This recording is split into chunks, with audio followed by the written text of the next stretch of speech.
오늘은 그 솔로몬의 아들 르호보암에 대해서 알아보겠습니다. 사울과 다윗, 솔로몬까지 120년간 한 나라를 이루었던 이스라엘은 르호보암이 왕이 되자마자 남과 북으로 갈라지게 됩니다.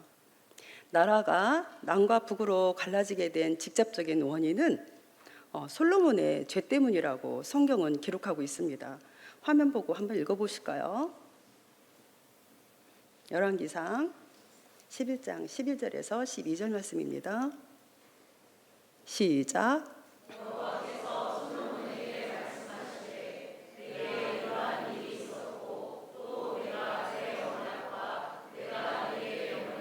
법도를 지키지 아니하였으니 내가 반드시 이 나라를 내게서 빼앗아 내 신하에게 주리라.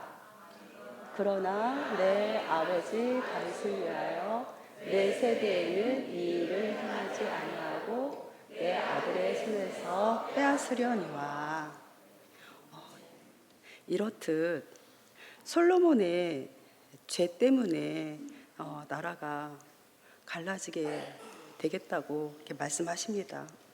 솔로몬은 그 1000명이나 되는 아내들과 첩을 두면서 하나님보다 여인들을 더 사랑했으며 하나님의 말씀을 듣지 않고 여인들의 말을 들었습니다. 결국 그는 하나님을 버리고 이방신들을 섬겼습니다. 그러나 하나님은 다윗과 한 약속을 기억하고 솔로몬의 아들 르호보암에게 유다를 맡기셨습니다.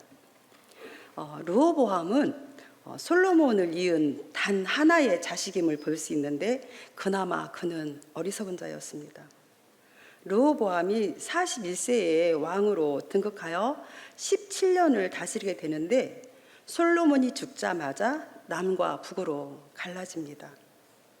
이후 남쪽 왕국을 유다, 북쪽 왕국은 이스라엘로 12지파 중 10지파로 형성한 왕국이 됩니다. 솔로몬의 시대에 유능한 신하였던 여로보암을 북이스라엘의 초대 왕으로 하나님은 세우셨습니다. 남북이 갈라지게 된 이유를 살펴보겠습니다.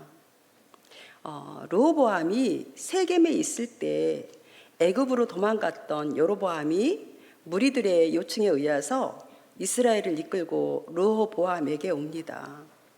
여로보암은 북쪽 왕국의 왕으로 예언된 사람이었습니다. 여로보암은 르호보암에게 제안합니다. 만일 솔로몬에게 지웠던 무거운 멍에와 고역을 가볍게 해준다면 르호보암을 왕으로 섬기겠다고 합니다. 이때 르호보암은 3일 후에 다시 오라고 하고 회의를 진행합니다. 1차 회의는 솔로몬 때 자문단이었던 노인들과 의논합니다. 노인들은 뭐라고 그에게 말을 하냐면 무거운 멍에와 고역을 가볍게 하시면 그가 말한 대로 왕과 이스라엘을 잘 섬길 것이라고 대답합니다. 그러나 르호보암은 1차 회의 때 그 노인들이 한 그 내용을 달가워하지 않았습니다. 다시 2차 회의를 소집합니다. 2차 회의는 자기와 함께 자란 젊은이들로 구성된 자문단이었습니다. 그들은 왕께 대답하기를 왕의 멍에를 가볍게 하지 않고 오히려 더 강하게 하라고 합니다. 힘과 힘의 대결에서 으뜸이더라고 얘기합니다. 내 새끼손가락이 아버지의 허리보다 굵고 아버지가 채찍으로 너희를 징계했지만 나는 전갈 채찍으로 너희를 징계할 것이다 라고 강하게 다스릴 것이라고 대답하라고 얘기해 줍니다. 여기에서 채찍 징계는 아프고 말지만 전갈 채찍은 죽을 수도 있습니다. 학자들이 말하는 전갈 채찍이란 가죽끈에 그 새 조각을 박은 채찍이라고 합니다. 전갈은 꼬리 끝에 독이 있어서 이에 쑤이면 극심한 고통을 겪게 합니다. 요한계시록 9장 5절에도 전갈은 극도의 고통에 비유되어 있습니다. 3일 후에 여로보암은 르호보암 앞에 와서 대답을 듣습니다. 르호보암은 노인들의 자문을 버리고 젊은이들의 자문을 따라 대답합니다. 그렇게 강한 말에 협상은 깨지고 여로보암은 우리가 다윗의 집과 무슨 상관이 있느냐 하면서 열 지파를 데리고 북쪽으로 떠나면서 이렇게 남과 북으로 갈라집니다.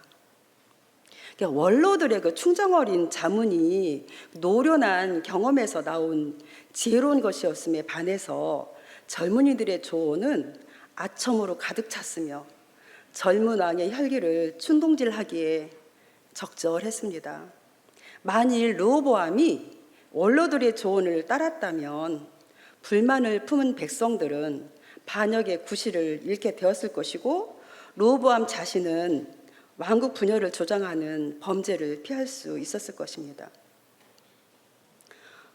여기서 주목할 것은 르호보암은 세상에서 가장 지혜로운 사람의 아들이었는데 그 부친의 그 지혜를 이어받지 못한 것을 볼 수가 있습니다. 이처럼 사탄은 우리 주위를 둘러싸고 끊임없이 유혹을 해옵니다. 르호보암은 사탄의 유혹에 넘어감으로써 통일 왕국이라는 큰 그릇을 소유하기에 부적절한 자로 판명이 되고 맙니다. 르호보암은 이 사건을 두고 전쟁을 하려 했지만 하나님께서는 선지자를 보내셔서 전쟁을 허락하지 않으셨습니다. 다시 또 살펴보겠습니다. 열왕기상 12장 1절 한번 보실까요? 제가 읽을게요. 르호보암이 세겜으로 갔으니 이는 온 이스라엘이 그를 왕으로 삼고자 하여 세겜에 이르렀음이라. 그러니까 온 이스라엘이 르호보암을 왕으로 당연히 받았습니다. 아무도 반대하는 사람이 없었습니다. 그러나 그 백성들의 마음에는 깊은 아픔이 있었다는 것을 볼 수 있습니다. 그 아픔은 앞에서 말씀드린 바와 같이 솔로몬에 의해서 생긴 것으로 솔로몬이 아내를 많이 두고 이방의 신들을 끌어들이는 그 왕으로서 여러 가지 사건들이 있었습니다. 즉 나라는 부강해졌지만 백성들에게는 아주 힘든 부분이 있었다는 것을 알 수가 있습니다. 열왕기상 12장 9절에서 14절 같이 한번 봉독해 보실까요? 제가 먼저 읽겠습니다. 14절까지입니다. 9절부터 이르되 너희는 어떻게 자문하여 이 백성에게 대답하게 하겠느냐? 백성이 내게 말하기를 왕의 아버지가 우리에게 매운 멍에를 가볍게 하라 하였느니라.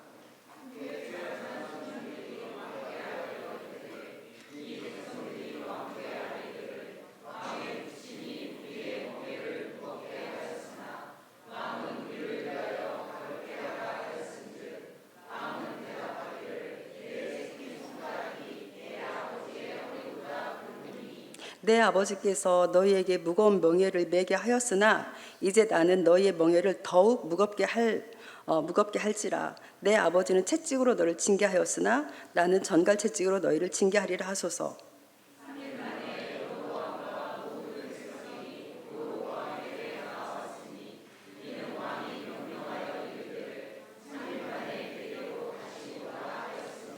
왕이 포악한 말로 백성에게 대답할세 노인의 자문을 버리고 어린 사람들의 자문을 따라 그들에게 말하여 이르되 내 아버지는 너희의 멍에를 무겁게 하였으나 나는 너희의 멍에를 더욱 무겁게 할지라. 내 아버지는 채찍으로 너희를 징계하였으나 나는 정갈 채찍으로 너희를 징치하리라 하니라. 아멘.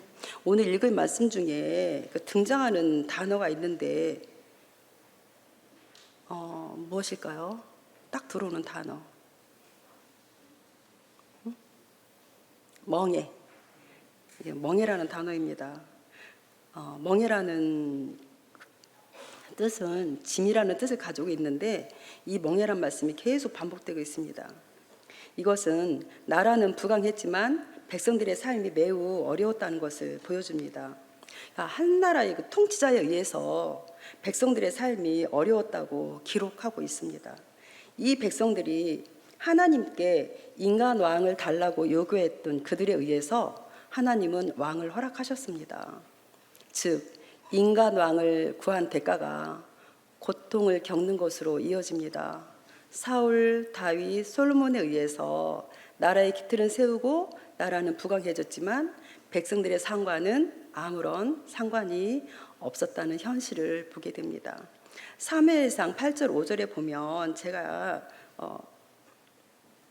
사무엘상 8절 5절 제가 읽겠습니다.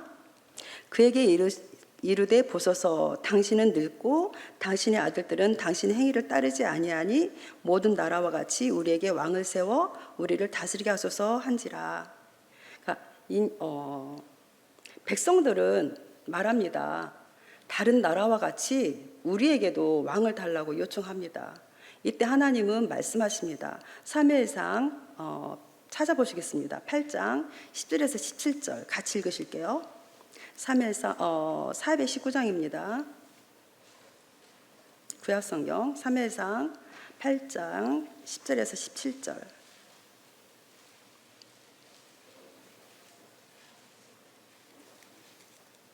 자, 하나님께서 왕을 세우면 어떻게 될 것인지 계속 말씀하고 계신 거죠. 경고하고 계십니다. 한번 읽어볼게요. 교독하시겠습니다. 사무엘이 왕을 요구하는 백성에게 여호와의 모든 말씀을 말하여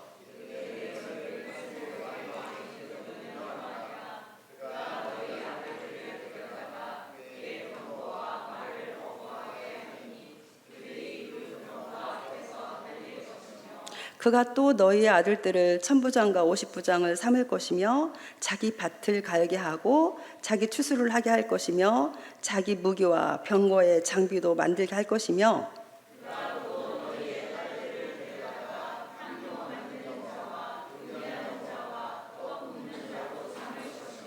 그가 또 너희의 말과 너희의 밭과 포도원과 갈라몬에서 제일 좋은 것을 가져다가 자기의 신하들에게 줄 것이며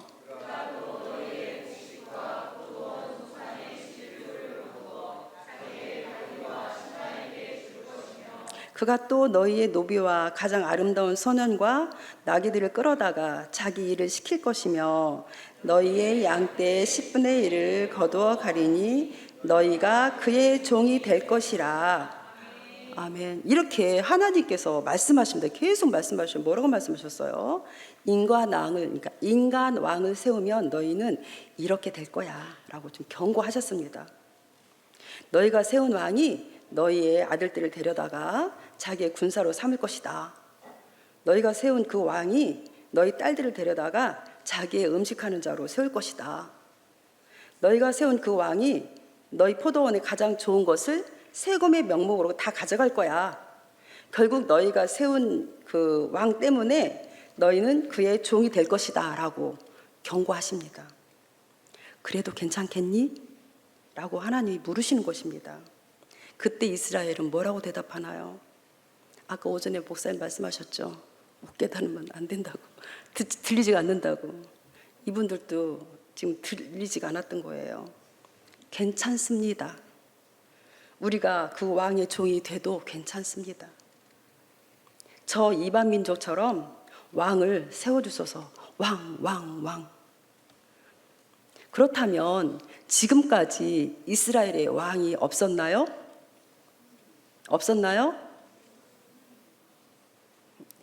우리 김수혁 권사님, 하나님이라고 조금 말씀 크게 하세요. 맞습니다. 만왕의 왕이신 하나님이십니다. 만왕의 왕이신 하나님이 왕이셨습니다. 그 하나님이 저와 여러분의 왕이심을 믿습니다. 아멘. 또 사무엘상 8장 19절에 또 제가 읽어드리겠습니다. 우리도 우리 왕이 있어야 하리니. 여호와의 왕 말고 다른 왕을 세워달라고 지금 계속 요구하고 있습니다. 또 사무엘상 8장 20절에 보면 우리도 다른 나라들 같이 되어 우리 왕이 우리를 다스리며 하나님은 이스라엘을 다른 나라와 다르도록 거룩하게 구별하기 위해서 지금까지 그토록 돌봐주시고 인도해 주셨는데, 이스라엘 사람들은 다른 나라들과 같이 되고 싶다고 합니다. 인간 왕을 세우면 이렇게 될 거야 라고 경고하셨는데도 왕을 요구하는 이스라엘에게 결국 하나님은 그들이 원하는 대로 왕을 허락해 주십니다. 사무엘상 8장 22절에 보면 여호와께서 사무엘에게 이르시되 그들의 말을 들어 왕을 세우라. 결국 사무엘에게 왕을 세우라고 하십니다. 이 결정은 하나님의 섭섭함이 묻어 있습니다. 사무엘상 8장 7절에 보면 이는 그들이 너를 버림이 아니요 나를 버려 자기들의 왕이 되지 못하게 함이라. 결국 하나님은 섭섭함에 손을 털고 일어나시는 것입니다. 결국 120년의 세월이 흐른 뒤에 하나님의 말씀이 그대로 되고 있습니다. 이때 그들은 또 뭐라고 합니까? 우리 좀 살려달라고 합니다. 우리가 죽겠다고 합니다. 르호보암은 하나님이 섬기라고 주신 백성인데 그 백성들을 무시하고 그 백성들에게 무례하게 합니다. 상상을 초월할 정도로 교만합니다. 르호보암은 어떻게 저렇게 어리석을 수 있을까? 라고 우리는 지금 생각할 수도 있어요. 그렇지만 우리도 르호보암과 조금도 다를 수가 없습니다. 우리도 조금만 정신 못 차리면 르호보암 왕처럼 됩니다. 르호보암처럼 교만하지 않기 위해서는 반드시 기억해야 될 것이 있습니다. 신명기 말씀 찾아보겠습니다. 신명기 17장 찾아보겠습니다. 구약성경 290쪽입니다.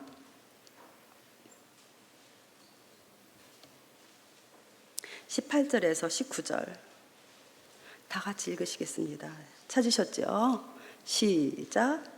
그가 왕위에 오르거든 이 율법서의 등사본을 레위 사람 제사장 앞에서 책에 기록하여 평생에 자기 옆에 두고 읽어 그의 하나님 여호와 경외하기를 배우며 이 율법의 모든 말과 이 규례를 지켜 행할 것이라. 아멘. 왕에게 있어 가장 중요한 것은 평생을 말씀을 옆에 두고 읽으며 하나님 경외하기를 배우고 율법의 모든 규례를 지켜 행하는 것입니다. 즉 하나님을 경외하기 위해서 말씀을 옆에 두고 말씀을 지킵니다. 이것이 답인 것입니다. 우리는 뼛속까지 죄인입니다. 인간의 결심은 오래가지 않습니다. 죄인의 속성은 우리가 조금만 잘 나가면 하나님을 곧 잊어버립니다. 잊어버린 우리는 나보다 약한 자를 무시하고 우리는 또 철저하게 이기적입니다. 나에게 이것은 유익한가? 라고 항상 생각하며 죄인의 속성이 드러납니다. 말씀 외에는 답이 없습니다. 말씀이 생명입니다. 말씀이 진리입니다. 말씀이 기준입니다. 아멘. 말씀을 정리하겠습니다. 오늘 말씀을 통하여 배울 수 있는 것은 무엇일까요? 우리의 왕은 만왕의 왕이신 하나님이십니다. 그렇다면 실제 우리 삶 속에서 진짜 하나님이 왕이신가요? 생각해 보시기 바랍니다. 우리는 긴장을 조금만 늦추면 어느새 끊임없이 다른 것들을 하나님의 자리에 올려놓고 있습니다. 끊임없이 다른 것들을 추구하게 됩니다. 왜일까요? 하나님이 아닌 다른 것들을 왕으로 세우려고 할까요? 그 원인이 뭘까요? 그것이 나를 행복하게 하고 평안하게 할 것 같고 나에게 유익할 것 같기 때문입니다.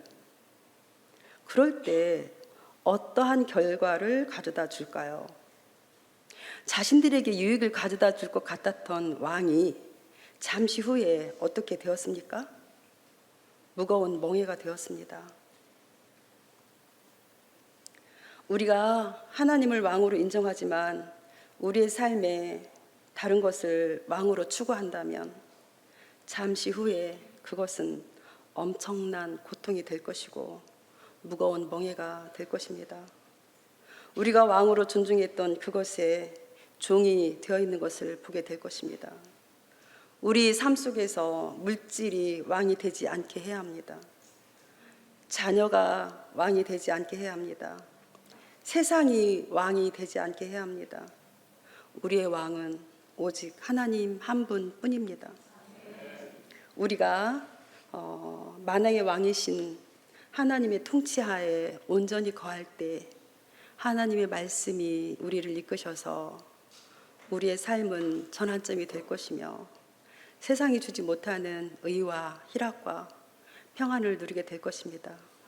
천국을 누리게 될 것입니다. 우리의 성품과 삶의 열매로 하나님을 드러내는 신앙인으로 하나님은 우리를 만들어 주실 것입니다. 아멘. 기도하시겠습니다.